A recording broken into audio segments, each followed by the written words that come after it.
সবাই কীরকম দেখেছি দাঁড়িয়ে দাঁড়িয়ে কীরকম ঘর মোছে, কিন্তু আমার ওটা নেই, তাছাড়া আমার ভালোও লাগে না। তো হ্যালো এভরিওয়ান, কেমন আছো তোমরা সবাই? আশা করি ভালো আছো। তোমাদের ভালোবাসায় আমিও খুব ভালো আছি। সকাল সকাল কাজ বাজ সেরে, স্নান করে, আলতা পরে, পুজো সেরে, আজকে বৃহস্পতিবার, আজকে জানো অনেক কাজ বাড়ির মেয়েরা প্রত্যেকেই জানে। তারপরে আমার বাড়িতে নিরামিষ হয় বৃহস্পতিবার, ডাল, বাঁধাকপির তরকারি, ভাত, পনিরের ঝাল এরকম করেছিলাম। তারপরে একটা নিমন্ত্রণ বাড়ি ছিল আমাদের পাশেই, সেখানে গিয়েছিলাম, প্রসাদ খেলাম।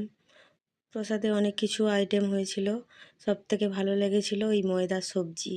এই ময়দার সবজিটাই প্রথমবার খেলাম। তোমাদেরকে ঠাকুরটা দেখাই, জগন্নাথ ঠাকুর। বলো জয় জগন্নাথ, সবাই ভালো থেকো, রাধে রাধে।